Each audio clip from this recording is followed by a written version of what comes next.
Buenos días. Ahora tendremos la clase, una de las clases que nos faltan todavía. Vamos a tratar de completar todo el programa de esta manera, si es que las cosas nos retornan a lo normal. Ya hemos visto en general toda la diversidad de las algas y ahora vamos a tratar de ver un poquito los hábitats que estos organismos ocupan en el planeta Tierra. Los ambientes ocupados por las plantas y las algas son muchos. Los más obvios son los ambientes marinos, los ambientes litorales, las formaciones de coral, el mar abierto, lagos de agua dulce y agua salada, diferentes tipos de lagos, además en ambientes extremos, mares internos y ríos superficiales. Pero aparte de esto, las algas pueden habitar muchos otros ambientes, en algunos casos gracias a la simbiosis que hacen, por ejemplo, con los líquenes. Y gracias a esto, eh, las algas pueden estar repartidos por casi todas partes del planeta. Pueden desarrollarse, por ejemplo, fácilmente sobre los glaciares, ya sea que estén cerca a la costa, como en Groenlandia, o que estén altos en las montañas, como aquí. Las algas pueden desarrollarse sobre la superficie de los glaciares, aprovechando la humedad, el polvo que trae los nutrientes y la radiación solar. También pueden estar creciendo directamente en la superficie de los árboles, sobre las hojas cuando están suficientemente húmedas, en cualquier cúmulo de agua. Están presentes, aunque de forma latente, en la mayor parte del polvo de la tierra. Y es por eso que si ustedes guardan un poco de agua ya hervida, estéril, y le dejan entrar el polvo y lo dejan al sol, eventualmente se va a llenar de algas. Entonces se están prácticamente en cualquier lado. Y gracias a eso es que es relativamente presentes en todos los ambientes del planeta Tierra. A pesar de que los hábitats de las plantas suelen ser más evidentes y la presencia de las plantas superiores es más evidente, podemos ver bosques, por ejemplo, sobre la Tierra. Ahí también están presentes las algas. Y donde podemos ver en los océanos, por ejemplo, pueden formar verdaderos bosques solamente conformados por algas, como se puede ver acá.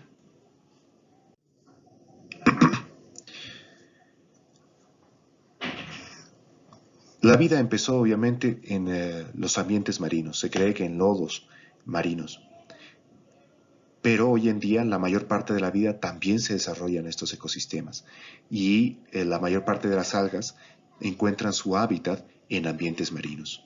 Son la base principal de las cadenas tróficas y dependen de los minerales que provienen de la tierra o se resuspenden de los sedimentos. Los minerales pueden ser arrastrados o directamente, como se puede ver aquí, subir hasta la superficie. Obviamente aquí, cuando suben de los sedimentos hay limitantes y esas limitantes están principalmente relacionadas a la profundidad que pueden tener esos cuerpos marinos, cuerpos de agua marinos, y a la movilidad de los sedimentos también.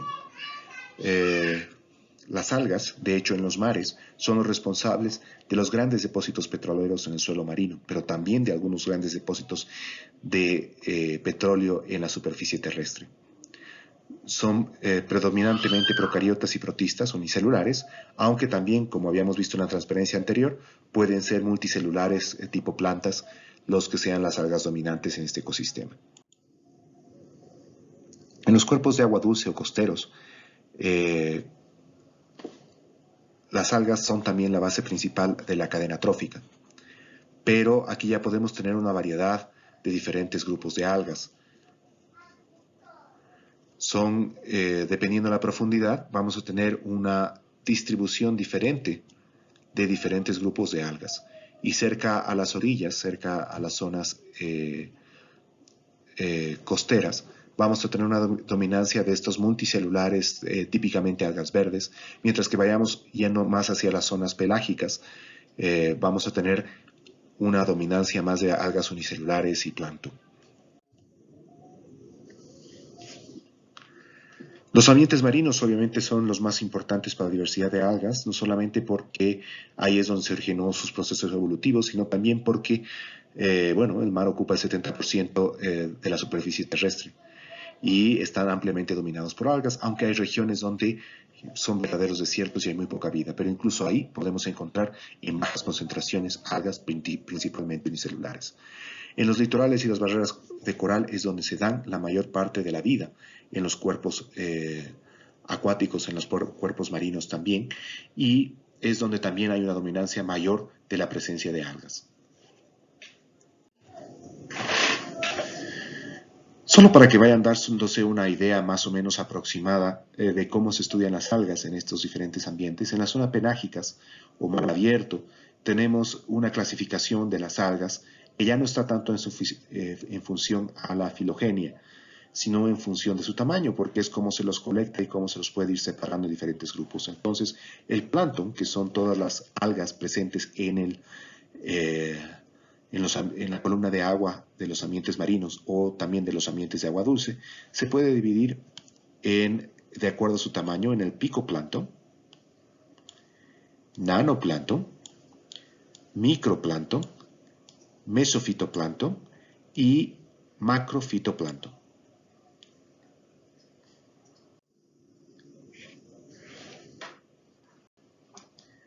Aquí tenemos que tener también cuidado en sus zonas litorales con empezar a confundirnos. Si bien las plantas han colonizado la Tierra, muchas de ellas han podido retornar nuevamente a ambientes acuáticos y tenemos que tener cuidado de no confundir las plantas acuáticas con las algas acuáticas.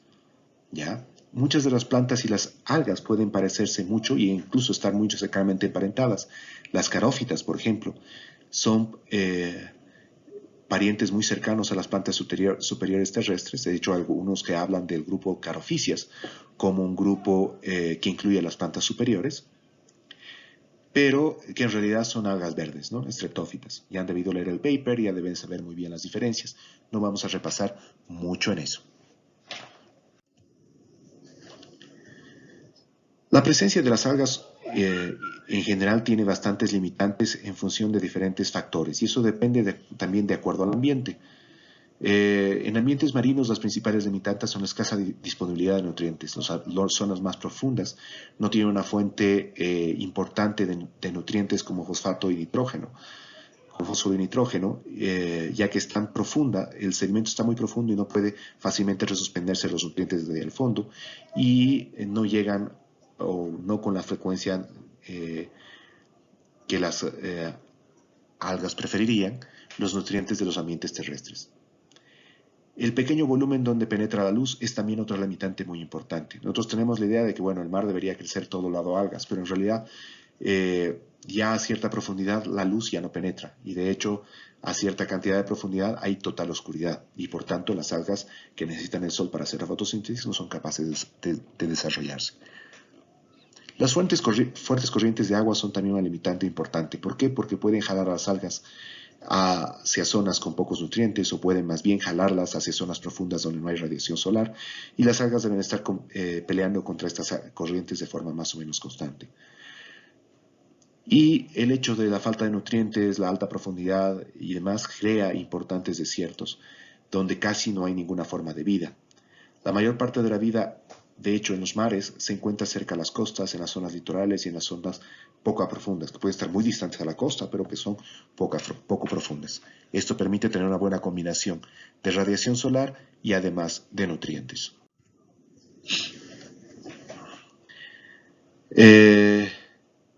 La salinidad en los ambientes marinos es más o menos ideal para las células porque más o menos es la misma concentración de sales que la que hay dentro de las células, pero es variable también y eso puede ser también un problema para las algas. La temperatura es otro gran problema. Puede haber mucha variación en función de la ubicación global y en función de las corrientes que pueden arrastrar algas acostumbradas a cierta variación térmica hacia variaciones térmicas mucho más extremas. El oleaje y la corriente son importantes riesgos para las algas para perderse en zonas no amigables para su desarrollo o a ser destruidas también por los golpes de la misma agua. El cambio en las mareas también es un problema importante, ya que eso puede llevar a muchas algas cerca de las zonas costeras ricas en nutrientes, pero las puede arriesgar a dejarlas temporalmente secas y esto puede acabar obviamente con su vida. Lo que les hablaba de la zonificación de la penetración de la luz. En función de la penetración de la luz y la profundidad puede haber diferentes zonificaciones.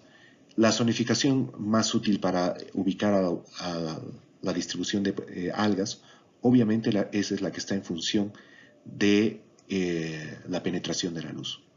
La luz púrpura y roja y amarilla, que son las luces que más utilizan las plantas, recuerdan que ellas, muchas de las algas son de color verde, entonces el verde no lo utilizan, son lamentablemente las radiaciones que penetran menos, las longitudes de onda que penetran menos los cuerpos de agua. La zona donde penetran casi todos estos cuerpos, hasta donde penetra la luz roja, es considerada la zona de luz o la zona fótica. La zona donde penetran ya solamente las longitudes de onda de color amarillo, verde y azul se conoce la zona fótica o la zona del twilight. ¿Se acuerdan de la película esa? Bueno, básicamente la zona más o menos de la penumbra, la zona disfótica, es donde todavía se encuentran algas y donde hay ciertos grupos especializados que pueden vivir con esas longitudes de onda, pero toda la luz visible no entra ahí y muchos de los grupos de algas no pueden desarrollarse ahí. Y más abajo se encuentra la zona afótica.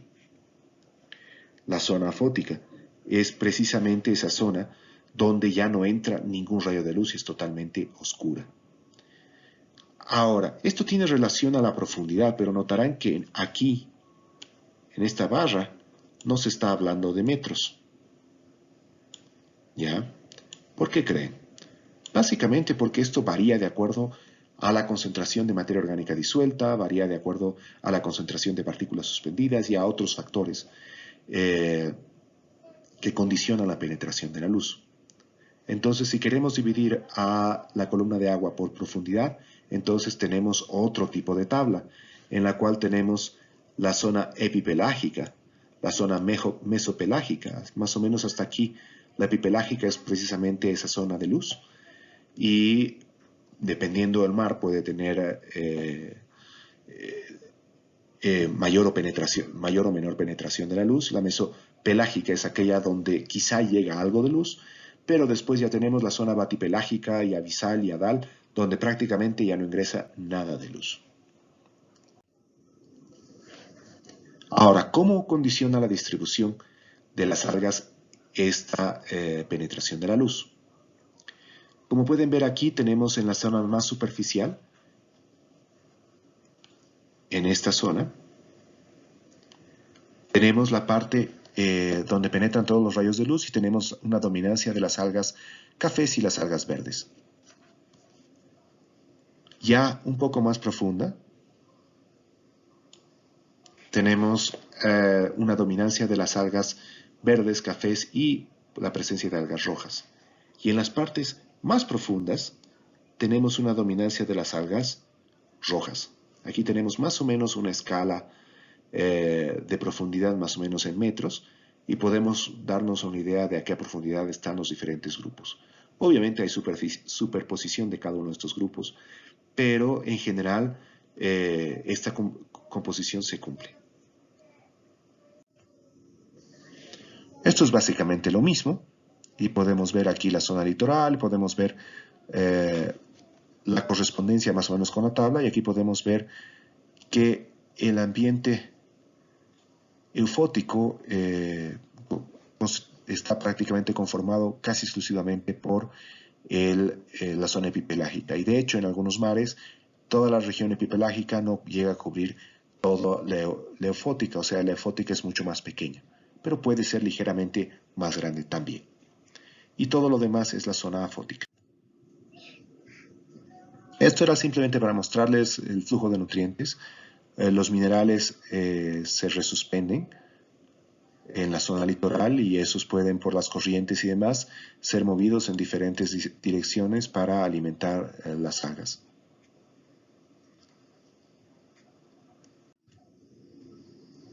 En los ambientes de agua dulce son un poco más inhóspitos para muchas algas.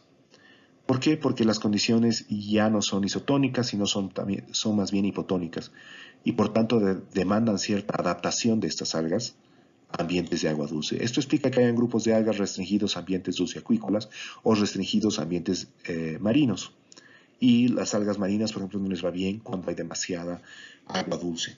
Nuestro interés se enfocará en los medios dulceacuícolas debido a que en Bolivia, obviamente, tenemos principalmente medios dulceacuícolas.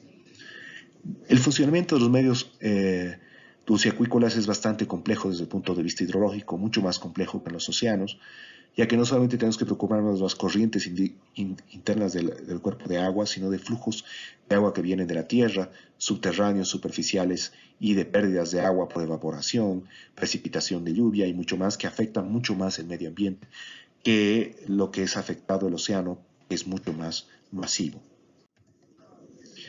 Por ejemplo, las lagunas de inundación que se ven en el Beni, los Oxbow Lakes, los lagos tipo arco, generalmente están asociados con el río, pero no siempre de forma directa, pueden estar asociados por la zona hiporreica, o sea, por el flujo de aguas subterráneas.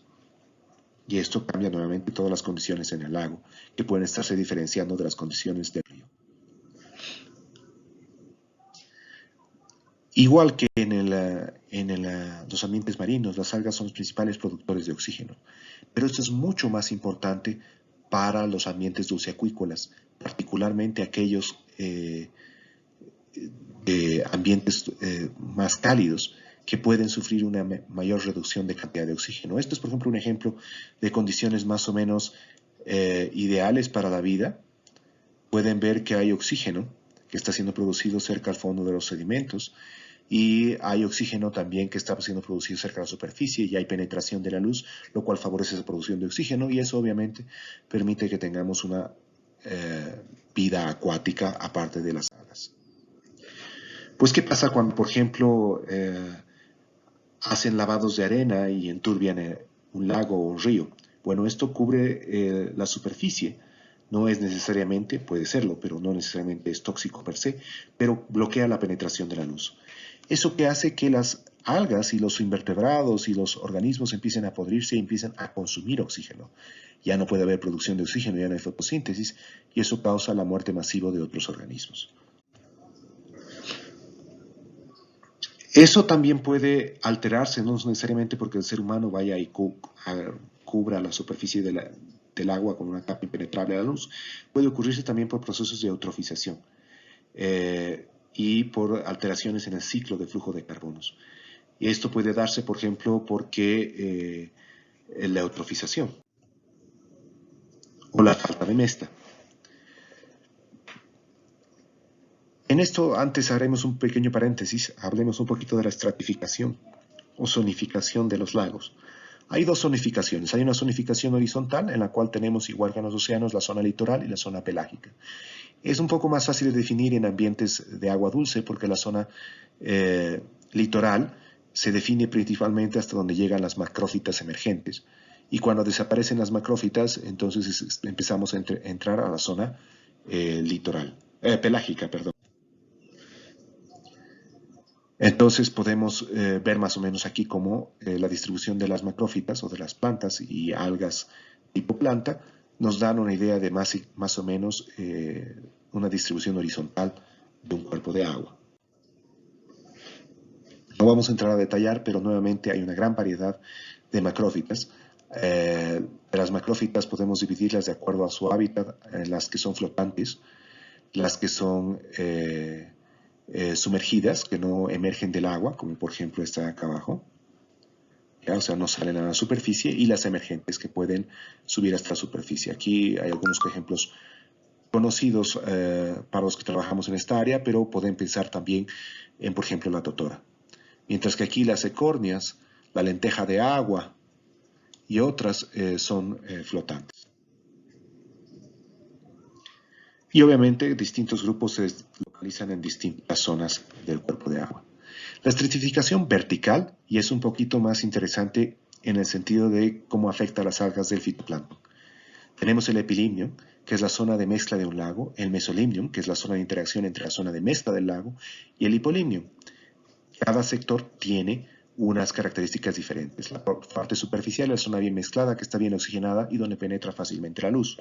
El metalimnium es una zona de transición, donde hay un fuerte cambio de temperatura con la profundidad y hay una limitada mezcla. Más que todo es por difusión con el epilimnio, ya no es el viento u otros factores que mezclan. Y el hipolimnio es la zona más fría y la zona que no recibe ningún tipo de mezcla en el fondo de los cuerpos de agua, de los lagos. Ahora, ¿por qué se da la mezcla y la estratificación? Bueno, esto se da principalmente en lagos templados o muy de ambientes templados, el hemisferio norte, por ejemplo, o en lagos muy profundos. ¿Y por qué se da? El sol, nuevamente, es la fuente de calor de la Tierra y calienta el epilimnium. Ya que el viento no puede mezclar completamente toda la columna de agua, se produce una termoclina, el mesolimnio, que es una variación de temperatura, porque el agua fría no llega a subir hasta la superficie, no se llega a mezclar, porque el agua fría va a tender a quedarse en el fondo, mientras que el agua caliente, por procesos físicos, va a tender a quedarse en la superficie. Cuando llega la parte de invierno, hay un cambio estacional en las zonas del hemisferio norte, hay una mezcla masiva del agua y esto uniforma nuevamente el agua. Pero luego cuando llega la primavera y el verano nuevamente, se vuelve a calentar la superficie y empieza a ver otra vez la estratificación. Esto es más o menos como se ve en la vida real. Estos son datos de un lago boreal en Canadá que hemos tomado nosotros y pueden ver la variación de la columna de agua en temperatura y oxígeno disuelto. Pueden ver que el oxígeno disuelto, que está rosadito y con los círculos amarillos, se va perdiendo casi completamente al llegar hacia el fondo. Hay esta zona que vendría a ser la parte de, precisamente la parte, el epilimnium estaría aquí arriba, el mesolimnium estaría aquí y el hipolimnium estaría abajo. ¿Ya? Como pueden ver, las condiciones del hipolimnium son temperaturas mucho más bajas. El mesolimnium es donde ocurre la transición entre el epilimnium y el hipolimnium. Y eso ocurre también con el oxígeno. Obviamente aquí hay falta de oxígeno, no hay producción primaria, y la falta de oxígeno hace que hay muy poca vida.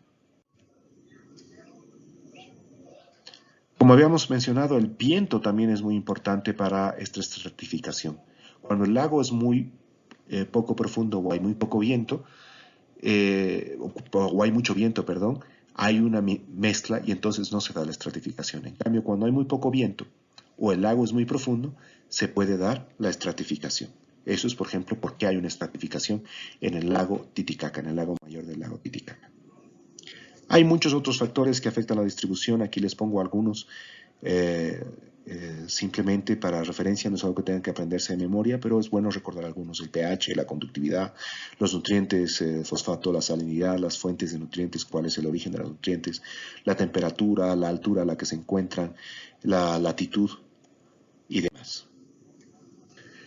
Las explosiones demográficas de algas pueden ser dañinos para el ecosistema. Este es un ejemplo, por ejemplo, de una bloom de algas, en el cual tenemos una gran cantidad de algas creciendo en la superficie y hacen el efecto de la arena. Lo que hacen es bloquear la radiación solar, generan mucha descomposición acá abajo y eso consume mucho oxígeno y entonces el oxígeno aquí simplemente desaparece y desaparece porque obviamente hay un consumo masivo de oxígeno y la producción de oxígeno se limita a la superficie.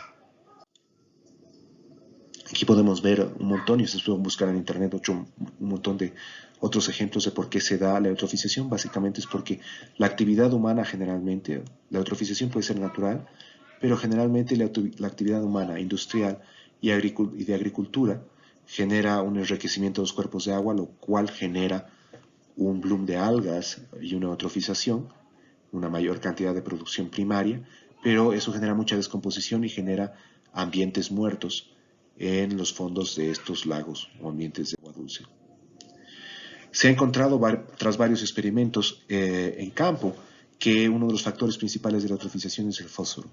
En esta laguna de aquí han puesto fósforo y aquí han puesto carbono y nitrógeno. Y como pueden ver, solamente la de abajo, la pequeña, se ha eutrofizado. Obviamente luego ha venido alguien y ha dicho, bueno, hay una diferencia muy grande en tamaño entre las dos lagunas y seguramente eso explica que una se haya eutrofizado o no. Entonces han hecho un experimento más atrevido y han dividido un mismo lago en dos. Esta tenía fósforo y esta tenía nitrógeno.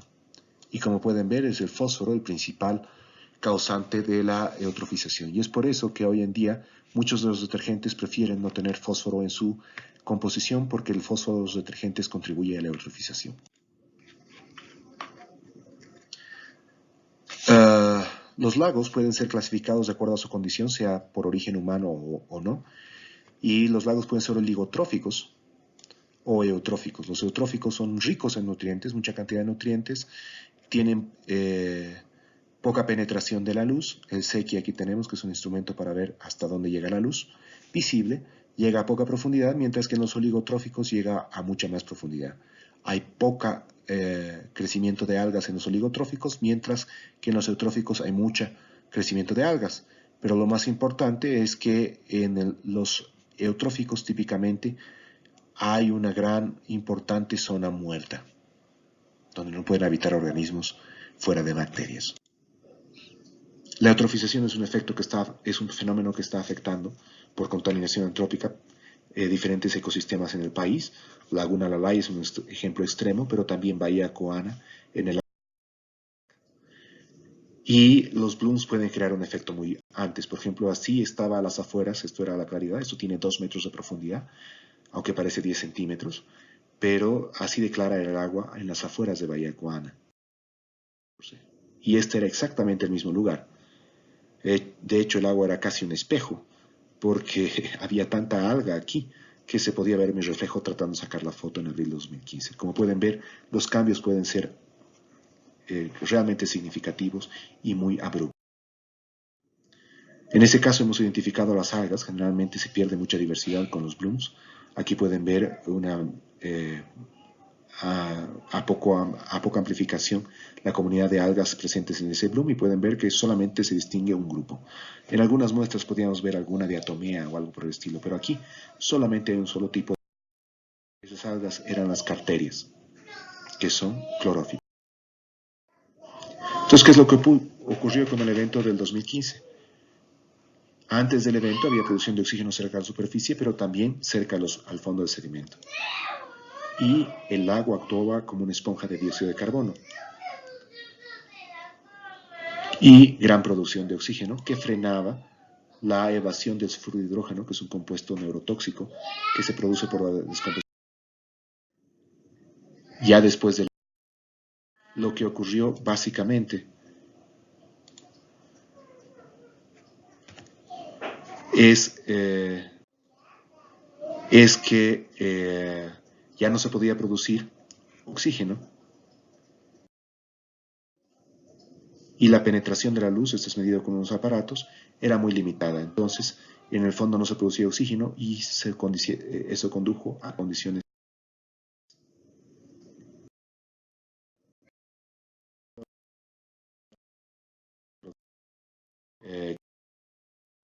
la contaminación de nutrientes y demás.